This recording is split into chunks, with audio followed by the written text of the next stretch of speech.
மேட்டூர் அணையை 83 ஆண்டுகளுக்கு பிறகு முதன்முறையாக தூர்வாரும் பணி இன்று தொடங்க உள்ளது. முதல்வர் எடப்பாடி பழனிசாமி இப்பணியை தொடங்கி வைக்க உள்ளார். தூர் காரணமாக மேட்டூர் அணையில் அதன் முழு கொள்ளளவுக்கு நீரை தேக்கி வைக்க முடியாத நிலை உள்ளது. இதனால் மேட்டூர் அணையை தூர்வார வேண்டும் என நீண்ட நாட்களாக கோரிக்கை எழுந்த நிலையில் 83 ஆண்டுகளில் முதன்முறையாக இன்று அதற்கான பணிகள் தொடங்க உள்ளன. இங்கு அள்ளப்படும் வண்டல் மண்ணை விவசாயிகள், மண்பாண்ட தொழிலாளர்கள் மற்றும் பொதுமக்கள் ஆகியோருக்கு இலவசமாக விநியோகிக்க திட்டமிடப்பட்டுள்ளது. மேட்டூர் அணையை தூர் வாருவதற்கான ஏற்பாடுகளை பொதுப்பணித்துறை மற்றும் வருவாய்த்துறை அதிகாரிகள் இணைந்து கவனித்து வருகின்றனர். இஸ்லாமியர்களின் புனித கடமையான ரமலான் நோன்பு இன்று தொடங்கியுள்ளது. ரமலான் மாதத்தில் நோன்பு இருப்பது இஸ்லாமியர்களின் முக்கிய ஐம்பெரும் கடமைகளில் ஒன்றாகும். தமிழகம் உட்பட இந்தியாவின் பல்வேறு பகுதிகளில் ரமலான் மாதம் துவங்குவதற்கான பிறை வெள்ளிக்கிழமை தென்படவில்லை. இதனால் ரமலான் மாதத்தின் முதல் தேதியை நோன்பு துவங்கும் முதல் தேதியாக கருதி இன்று முதல் ரமலான் நோன்பை இஸ்லாமிய மக்கள் தொடங்குகின்றனர். இதனையடுத்து தமிழகம் உட்பட நாடு முழுவதும் உள்ள மசூதிகள் மற்றும் பள்ளி வாசல்களில் இன்று அதிகாலை சிறப்பு தொழுகை நடைபெற்றன. சென்னை திருவல்லிக்கேணியில் உள்ள பெரிய மசூதியில் நடைபெற்ற சிறப்பு தொழுகையில் ஆயிரக்கணக்கான இஸ்லாமியர்கள் கலந்து கொண்டனர். அண்ணா பல்கலைக்கழக துணைவேந்தரை தேர்வு செய்வதற்காக ஓய்வு பெற்ற உச்சநீதிமன்ற தலைமை நீதிபதி RM லோதா தலைமையிலான 3 பேர் கொண்ட குழுவை தமிழக பொறுப்பு ஆளுநர் வித்யாசாகர் ராவ் நியமித்துள்ளார். சென்னை பல்கலைக்கழகம், அண்ணா பல்கலைக்கழகம், மதுரை காமராஜர் பல்கலைக்கழகம் ஆகிய 3 பல்கலைக்கழகங்களிலும் நீண்ட காலமாக துணைவேந்தர் பதவி காலியாக இருந்தது. இந்நிலையில் மதுரை காமராசர் பல்கலைக்கழக துணைவேந்தராக செல்லதுரையும், சென்னை பல்கலைக்கழகத்திற்கு துரைசாமியும் நியமிக்கப்பட்டுள்ளனர். அண்ணா பல்கலைக்கழக துணைவேந்தரை தேர்வு செய்ய ஓய்வு பெற்ற உச்சநீதிமன்ற தலைமை நீதிபதி RM லோதா தலைமையிலான 3 பேர் கொண்ட குழுவை தமிழக பொறுப்பு ஆளுநர் வித்யாசாகர் ராவ் நியமித்துள்ளார். இக்குழு புதிய துணைவேந்தர் பதவிக்கு 3 பேர் பெயரை ஆளுநருக்கு பரிந்துரை செய்யும். அண்ணா பல்கலைக்கழக துணைவேந்தர் பதவி தொடர்பாக ஏற்கனவே அமைக்கப்பட்ட குழு அனுப்பிய பட்டியல் ஆளுநரால் நிராகரிக்கப்பட்டுள்ளது குறிப்பிடத்தக்கது. உலக தரம் வாய்ந்த 200 கல்லூரிகளில் ஒன்றாக மதுரை பல்கலைக்கழகத்தை கொண்டு வருவதே தமது நோக்கம் என புதியதாக பொறுப்பேற்றுள்ள துணைவேந்தர் செல்லதுரை தெரிவித்துள்ளார். மதுரை காமராஜர் பல்கலைக்கழகத்தின் புதிய துணைவேந்தராக செல்லதுரை நியமிக்கப்பட்டுள்ளார்.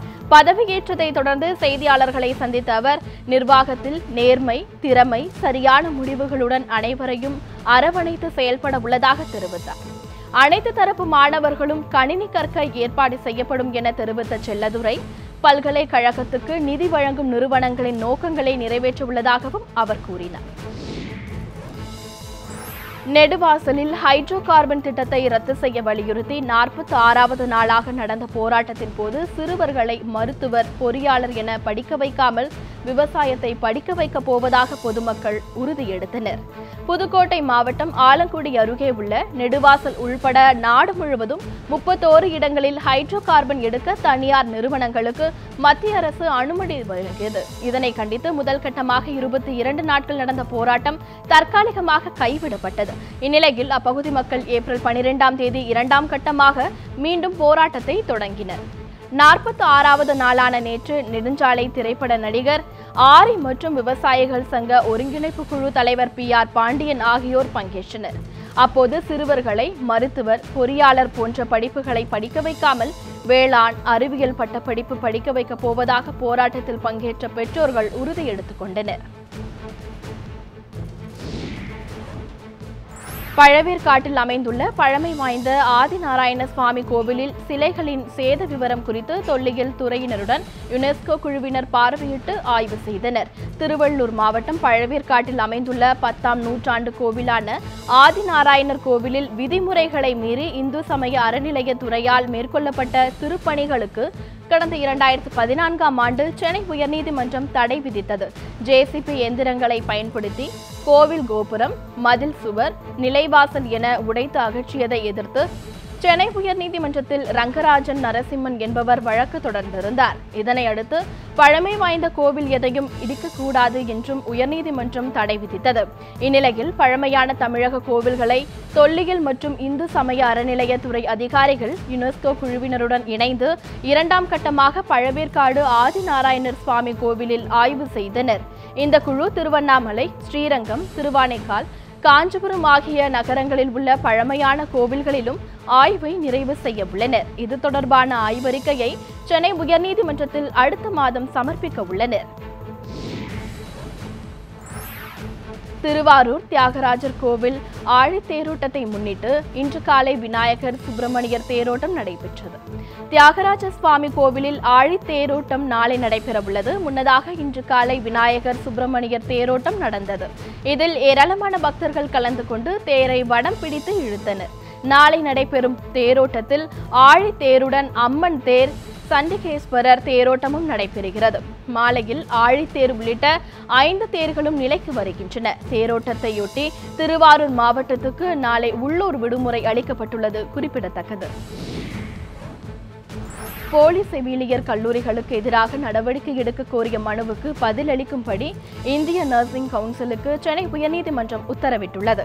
சென்னையை சேர்ந்த வராகி என்பவர் தாக்கல் செய்த மனுவில் தஞ்சை, திருவாரூர், நாகை மாவட்டங்களில் பாரதிய சேவா சமாஜ் மற்றும் தேசிய தொழிற்கல்வி ஆராய்ச்சி மற்றும் பயிற்சி கவுன்சில் என்னும் பெயரில் அனுமதி பெறாத செவிலியர் கல்லூரிகளிலும் சமையல் கலை கல்லூரிகளும் விளம்பரம் செய்துள்ளதாக கூறப்பட்டிருந்தது. மேலும் செவிலியர் கல்லூரிகள் துவங்க நர்சிங் கவுன்சில் அனுமதி பெறாமல் இந்த இரு அமைப்புகளும் போலியாக விளம்பரம் செய்துள்ளதாகவும் மாணவர்களை ஏமாற்றி நன்கொடை பெறுவதாகவும் மனுவில் குறிப்பிடப்பட்டிருந்தது. எனவே இதுபோன்ற போலி கல்லூரிகளுக்கு எதிராக நடவடிக்கை எடுக்க உத்தரவிட வேண்டும் என்றும் மனுதாரர் கோரியிருந்தார். இந்த மனுவை விசாரித்த நீதிபதி MM சுந்தரேஷ், நீதிபதி R மகாதேவன் அமர்வு இது தொடர்பாக 8 வாரங்களில் பதிலளிக்கும்படி இந்திய நர்சிங் கவுன்சில், தமிழக நர்சிங் கவுன்சில், வேலைவாய்ப்பு மற்றும் பயிற்சித்துறை மண்டல இணை இயக்குநர் உள்ளிட்டோருக்கு உத்தரவிட்டு வழக்கை ஒத்திவைத்தனர். கல்பாக்கம் அருகே கார் தீப்பிடித்து எரிந்ததில் 3 பேர் உடல் கருகி உயிரிழந்தனர். காஞ்சிபுரம் மாவட்டம் கல்பாக்கத்தை அடுத்த மணமை கிராமத்தில் தனியார் வீட்டுமனை பிரிவில் நிறுத்தப்பட்டிருந்த கார் திடீரென மர்மமான முறையில் தீப்பிடித்து எரிந்தது. இதை கண்ட அப்பகுதி மக்கள் எரியும் காரில் உள்ளே இருந்தவர்களை காப்பாற்ற முயற்சித்தனர். அதற்குள் கார் முழுவதுமாக தீப்பிடித்து எரிந்து தீக்கிரையானது. இதில் காரில் இருந்த ஒரு பெண் உட்பட 3 பேர் உடல் கருகி உயிரிழந்தனர். இந்த சம்பவம் கொலையா, விபத்தா என மாமல்லபுரம் போலீசார் விசாரணை நடத்தி வருகின்றனர். IIT மாணவர்களிடையே தற்கொலை அதிகமாகியுள்ளது என சென்னை மாநகர காவல்துறை ஆணையர் விஸ்வநாதன் வேதனை தெரிவித்துள்ளார். சென்னை எழும்பூரில் அமைந்துள்ள ராஜரத்தினம் விளையாட்டரங்கில் காவலர்களுக்கு விளையாட்டுப் போட்டியில் வெற்றி பெற்றவர்களுக்கு பரிசளிப்பு விழா நடைபெற்றது. சென்னை மாநகர காவல் ஆணையர் விஸ்வநாதன் கலந்து கொண்டார். அப்போது பேசிய அவர் நாட்டில் விளையாட்டிற்கு முக்கியத்துவம் அளிக்க வேண்டும் என வலியுறுத்தினார். IIT மாணவர்களிடையே தற்கொலை அதிகமாகியுள்ளதாகவும் இதனை தடுக்க மாணவர்கள் விளையாட்டுகளில் ஈடுபட்டு மன அழுத்தத்தை குறைக்க வேண்டும் எனவும் அவர் அறிவுறுத்தினார். ஏற்காடு கோடை விழாவில் முதலமைச்சரின் பயண நேரத்தில் ஏற்பட்ட குளறுபடி காரணமாக போக்குவரத்து பாதிக்கப்பட்டு ஏராளமான சுற்றுலா பயணிகள் அவதிக்குள்ளாகினர். சேலம் மாவட்டம் ஏற்காடு கோடை விழா தொடக்க விழாவுக்கு வந்திருந்த தமிழக முதலமைச்சர் எடப்பாடி பழனிசாமி மதியம் 3 மணிக்கு திரும்புவதாக தகவல் வெளியானது. இதனால் மதியம் 2:30 மணிக்கு கீழ் இருந்து ஏற்காட்டிற்கு செல்லும் வாகனங்கள் அனைத்தும் மலைப்பாதையில் ஆங்காங்கே நிறுத்தப்பட்டன. அதேபோல ஏற்காட்டிலிருந்து கீழ் இறங்கும் வாகனங்களும் நிறுத்தப்பட்டன. சுமார் 3 மணி நேரம் வாகனங்கள் நிறுத்தப்பட்டதால் நூற்றுக்கணக்கான வாகனங்கள் சாலையில் தேங்கி நின்று கடும் போக்குவரத்து பாதிப்பு ஏற்பட்டதுடன் சுற்றுலா பயணிகள் கடும் சிரமத்திற்கு ஆளாகினர். இந்நிலையில் 4:30 மணிக்கு முதலமைச்சர் எடப்பாடி கிளம்பி சென்ற பின்னர் போக்குவரத்து சரி செய்யப்பட்டது. இறைச்சிக்காக மாடுகளை விற்பதை மத்திய அரசு தடை செய்ததை கண்டித்து சென்னையில் தவ்ஹீத் ஜமாத் சார்பில் ஆர்ப்பாட்டம் நடைபெற்றது. மாட்டிறைச்சி தடை இஸ்லாமியர்களுக்கு மட்டுமல்ல அனைத்து சமூகத்தைச் சேர்ந்தவர்களுக்கும் எதிரான நடவடிக்கை என்று ஆர்ப்பாட்டத்தில் ஈடுபட்டவர்கள் கூறினர். தடையை திரும்ப பெறாவிட்டால் மத்திய அரசுக்கு எதிராக மிகப்பெரிய அளவில் போராட்டம் நடைபெறும் என ஆர்ப்பாட்டத்தில் எச்சரிக்கப்பட்டது. மேலும் கேரளா போல் தமிழக அரசு இந்த பிரச்சினைக்கு கண்டனம் தெரிவிக்காவிட்டால் சட்டமன்றத்தை முற்றுகையிடுவோம் எனவும் இந்திய தவ்ஹீத் ஜமாத் எச்சரிக்கை விடுத்துள்ளது. மாட்டிறைச்சி விவகாரத்தில் திமுக செயல் தலைவர் மு.க. ஸ்டாலின் அரசியல் ஆதாயத்துக்காக குறை கூறி வருவதாக இந்து மக்கள் கட்சித் தலைவர் அர்ஜுன் சம்பத் கூறியுள்ளார். கன்னியாகுமரி மாவட்டம் தக்கலையில் நியூஸ்7 தமிழுக்கு அவர் அளித்த பேட்டியில் இவ்வாறு தெரிவித்தார். மேலும் இந்த விவகாரத்தில் திராவிடர் கழகத்தின் போராட்டத்தின் போட்டியாக ஜூன் 1ஆம் தேதி பன்றிக்கறி உண்ணும் போராட்டத்தில் ஈடுபட உள்ளதாகவும் அர்ஜுன் சம்பத் தெரிவித்துள்ளார். மணப்பாறை அருகே நடைபெற்ற ஜல்லிக்கட்டு போட்டியை ஏராளமான பொதுமக்கள் பங்கேற்று ஆரவாரத்துடன் கண்டு களித்தனர். திருச்சி மாவட்டம் வையம்பட்டி ஒன்றியம் புதுக்கோட்டையில் உள்ள முத்துமாரியம்மன் கோவிலில் ஆண்டுதோறும் ஜல்லிக்கட்டு போட்டிகள் நடத்தப்படுவது வழக்கம். இந்நிலையில் ஜல்லிக்கட்டு போட்டிகள் நேற்று நடத்தப்பட்டது. இந்த போட்டியை காண சுமார் 3000க்கும் மேலான பொதுமக்கள் குவிந்தனர். பல்வேறு மாவட்டங்களில் இருந்து 200க்கும் மேற்பட்ட காளைகள் அவிழ்த்துவிடப்பட்டன. இவற்றை 100க்கும் மேற்பட்ட மாடுபிடி வீரர்கள் அடக்க களம் இறங்கினர். காளைகளை அடக்கிய வீரர்களுக்கும் பிடிபடாத காளைகளின் உரிமையாளர்களுக்கும் பைக், வெள்ளிக்காசு, ரொக்கப்பணம் போன்ற பரிசுகள் வழங்கப்பட்டன. மாடுகள் முட்டியதில் காயம் ஏற்பட்ட 9 வீரர்களுக்கு உடனடியாக மருத்துவ சிகிச்சை அளிக்கப்பட்டது.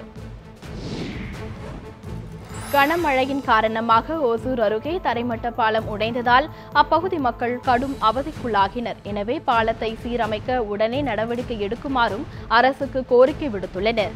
ஓசூரை அடுத்த அஞ்சட்டி அருகே தொட்டல்லா ஆற்று பகுதியில் உயர்மட்ட பாலம் கட்டும் பணி நடைபெற்று வருகின்றது. இதனால் வாகனங்கள் செல்வதற்காக அதன் அருகே சிமெண்ட் குழாய்கள் அமைத்து தற்காலிக தரைப்பாலம் அமைக்கப்பட்டிருந்தது. இந்நிலையில் அப்பகுதியில் நேற்று முன்தினம் இரவு பெய்த கனமழையில் ஆற்றில் வெள்ளப்பெருக்கு ஏற்பட்டுள்ளது. இதில் தரைப்பாலம் ஆற்று நீரில் அடித்துச் செல்லப்பட்டது. இதனால் அஞ்சட்டி அடுத்த நற்றம்பாளையம், தொட்டமஞ்சி, ஒகேனக்கல் செல்லும் போக்குவரத்து துண்டிக்கப்பட்டுள்ளது. இதனால் அப்பகுதி மக்கள் சுமார் 4 கிலோமீட்டர் தூரம் சுற்றி செல்லும் நிலை ஏற்பட்டுள்ளது.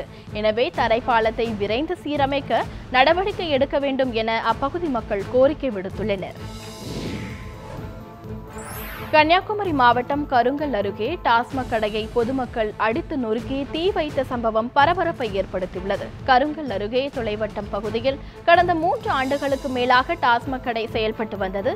பொதுமக்களின் தொடர் போராட்டத்தால் இக்கடை மூடப்பட்டது. எனினும் அங்கிருந்த மது பாட்டில்கள் கருங்கல் மாங்கரை பகுதியில் உள்ள மற்றொரு மது கடைக்கு மாற்றப்பட்டது. இதற்கு எதிர்ப்பு தெரிவித்த பொதுமக்கள் மதுபானங்களை அடித்து நொறுக்கியதுடன் கடையை தீ வைத்து கொளுத்தினர். தகவல் அறிந்து வந்த போலீசார் போராட்டம் நடத்தியதாக 2 பெண்கள் உட்பட 6 பேரை காவல் நிலையத்துக்கு அழைத்துச் சென்றனர். இதனால் ஆத்திரமடைந்த கிள்ளியூர் மற்றும் குளச்சல் சட்டமன்ற உறுப்பினர்கள் பொதுமக்களுடன் காவல் நிலையத்தை முற்றுகையிட்டு போராட்டம் நடத்தினர். இதனைத் தொடர்ந்து விசாரணைக்காக அழைத்துச் செல்லப்பட்டவர்கள் விடுவிக்கப்பட்டனர். அரசு மதுபான கடைகளை அகற்ற வலியுறுத்தி தமிழகத்தின் பல்வேறு பகுதிகளில் பொதுமக்கள் போராட்டம் நடத்தினர். வேலூர் மாவட்டம் ராணிப்பேட்டையை அடுத்த சேற்காடு பகுதியில் சென்னை சித்தூர் தேசிய நெடுஞ்சாலையில் இருந்த மதுபான கடை அகற்றப்பட்டு சேற்காடு அருகே மக்கள் குடியிருப்பு பகுதியில் அமைக்கப்பட்டுள்ளன. இதற்கு அப்பகுதி மக்களிடையே கடும் எதிர்ப்பு ஏற்பட்டுள்ளது. மேலும் புதிய மதுபான கடைக்கு எதிரே திருவள்ளுவர் பல்கலைக்கழக மைதானமும் சிறிது தூரத்திலே பள்ளியும் உள்ளதால் கல்லூரி மற்றும் பள்ளி மாணவர்கள் பல்வேறு பிரச்சினைகளுக்கு ஆளாகி வருவதாக போராட்டத்தில் ஈடுபட்ட இளைஞர்கள் குற்றம் சாட்டினர். டாஸ்மாக் கடையின் முன்பகுதியில் பாறை கற்களை போட்டு கடையை திறக்க விடாமல் நூதன முறையில் போராட்டம் நடத்தப்பட்டது. மேலும் டாஸ்மாக் கடையை உடனடியாக அகற்ற கோரி அரசுக்கு எதிராக முழக்கங்களையும் எழுப்பினர். இதனால் டாஸ்மாக் கடை திறக்கப்படவில்லை.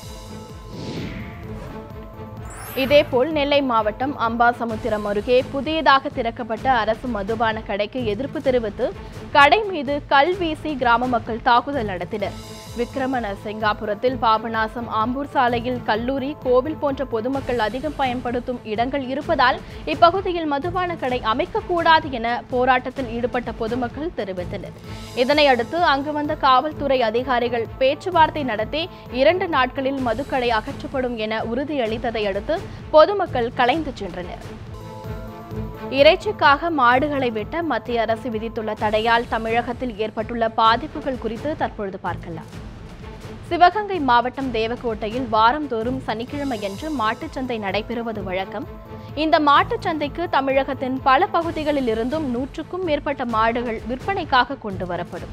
இந்த நிலையில் மத்திய அரசு பிறப்பித்துள்ள தடை உத்தரவால் நேற்று மாட்டுச்சந்தைக்கு ஒரு சில மாடுகள் மட்டுமே கொண்டு வரப்பட்டன. இதனால் வியாபாரிகள் மிகுந்த பாதிப்புக்குள்ளாகினர். கள்ளக்குறிச்சி அருகே உள்ள தியாகதுருகத்தில் சனிக்கிழமை தோறும் மாட்டுச்சந்தை நடைபெறுவது வழக்கம். இந்த நிலையில் நேற்று நடைபெற்ற மாட்டுச் சந்தையில் ஆயிரக்கணக்கான மாடுகள் விற்பனைக்காக கொண்டு வரப்பட்டது. ஆனால் மத்திய அரசின் தடை உத்தரவு காரணமாக விவசாய பயன்பாட்டிற்கு கூட விவசாயிகள் மாடு வாங்க முன்வரவில்லை என கூறப்படுகிறது.